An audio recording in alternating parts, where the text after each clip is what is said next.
All right. Well, I chose to watch 2040, which is an Australian documentary from 2019, directed by and starring Damon Gameau. Um, the film looks at the effects of climate change over the next 20 years, um, and what technologies or strategies exist today that can be implemented during the next 20 years that can help change the future and reverse the impacts of climate change. So, having a young daughter myself, I think that I fit squarely into the intended audience for this documentary. That audience being millennial parents hoping that they're going to raise their children in a world where there's hope that climate change isn't creating a doomed future for their kids. Um, so, in order to present hope, Damon and this film had to be multifaceted. It focused mostly on resource, namely energy use, and techniques for carbon sequestration. In doing so, it touches on rising sea levels, ocean acidification, human health, and nominally on several other climate change impacts.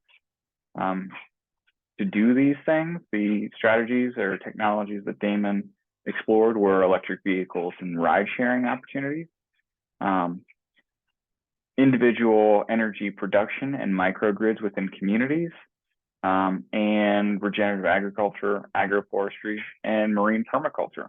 All very, very interesting and hopefully will help change the future for the better.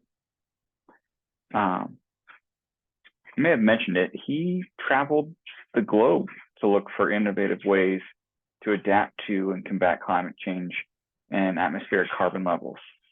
He visited Bangladesh, the USA, South Pacific.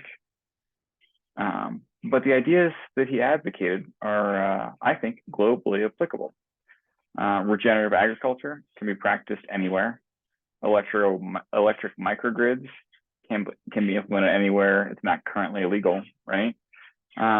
Changing our reliance on cars needs to be a global imperative, and agroforestry and permaculture may be somewhat regional or habitat dependent, but they're still broadly applicable.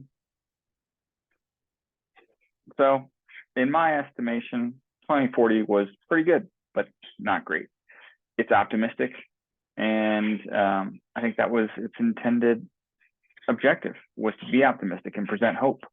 And that's a nice change of pace for an environmental documentary dealing with climate change.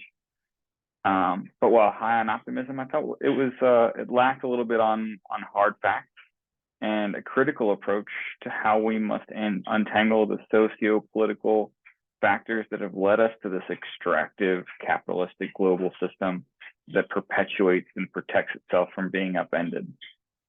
If the fossil fuel industry spends $1 billion a year to spread misinformation and lobby to prevent us from reducing emissions, what mechanisms can we put in place to combat those obstacles? For example, microgrids sound great, but why are they illegal? And how do we fix that to fix our reliance on big energy?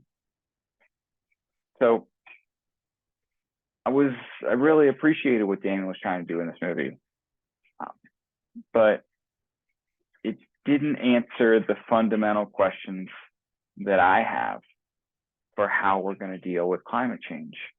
And while we may have tools in our tool belt, there are things that are keeping our hands tied behind our backs. And those things need to be dealt with first, in my opinion. So hopefully he's got a part 2 that tells us a little bit more coming. So thanks for listening.